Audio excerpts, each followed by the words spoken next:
আজ দেখাবো কিভাবে এই সুন্দর স্ক্রাঞ্চিস গাজরা বাড়িতেই খুব সহজে তৈরি করা যায়।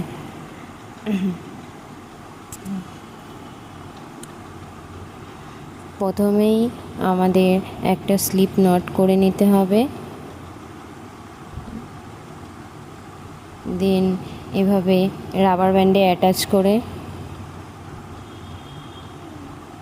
প্রথমে চেন 1 করে নিতে হবে, দেন সিঙ্গেল ক্রোশেট।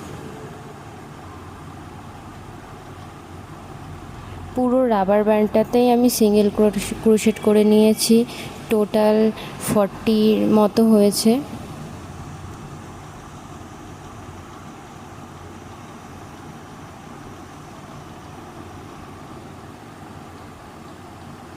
দেখো আমি পুরো রাবার ব্যান্ডটাতেই সিঙ্গেল ক্রোশেট করে নিচ্ছি।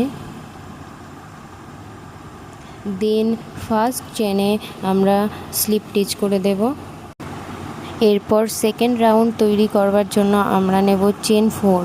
এই চেন 4 থেকে চেন 3কে আমরা প্রথম ডাবল ক্রোশেট হিসেবে কাউন্ট করব। চেন 3, দেন চেন 1, দেন সেম ঘরেই 1 ডাবল ক্রোশেট, দেন চেন 1, নেক্সট ঘরে 1 ডাবল ক্রোশেট, চেন 1, সেম ঘরেই 1 ডাবল ক্রোশেট। এভাবেই পুরো রাবার ব্যান্ডটা কমপ্লিট করেছি। প্রত্যেকটা ঘরে chain 1 double crochet, chain 1 1 double crochet, এভাবেই কমপ্লিট করেছি।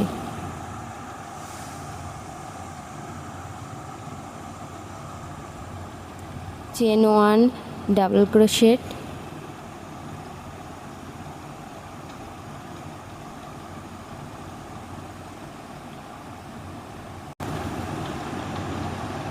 এভাবেই এই রাউন্ডটাকে কমপ্লিট করে প্রথমে যে চেন 3 করেছিলাম তার মাথায় স্লিপ স্টিচ করে ইয়ার্নটা কেটে দেব।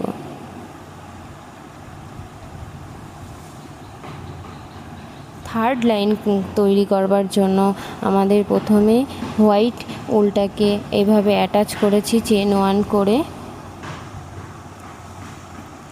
দেন 4 টাইম লুপস নিয়ে 1 পাফ তৈরি করতে হবে। দেন এভাবে বার করে চেন 1 করে নিতে হবে।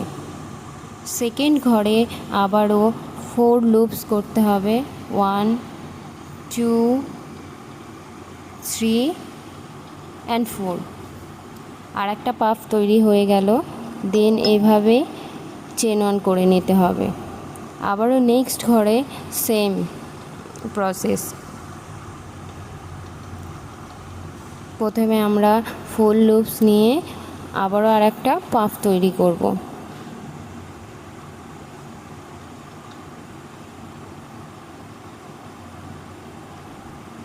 এভাবেই পুরো রাবার ব্যান্ডটাকে আমি কভার করেছি।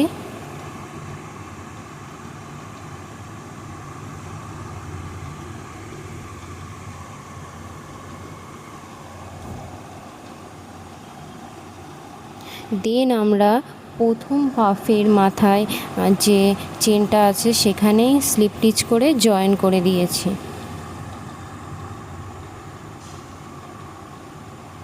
দেন আমরা নেব চেন 4,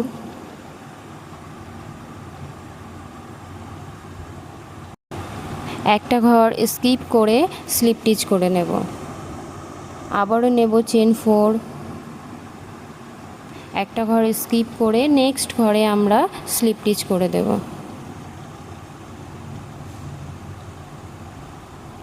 চেন 4,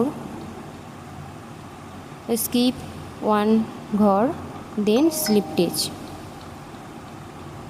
এভাবেই পুরো রাবার ব্যান্ডটাকে কভার করেছি। Slip chain 4 and slip stitch।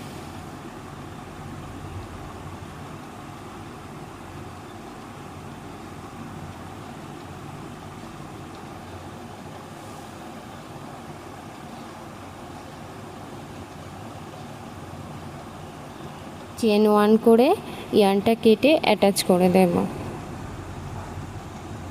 আমাদের বিউটিফুল স্ক্রাঞ্চিস গাজরা রেডি। এটা হলো ফাইনাল লুক। কেমন হয়েছে জানিও। আর অন্য কোনো ভিডিও দেখতে চাইলে অবশ্যই আমাকে জানাতে পারো। আর তোমাদের কেমন লাগলো অবশ্যই কমেন্টে জানিও। ভালো লাগলে সাপোর্ট করো।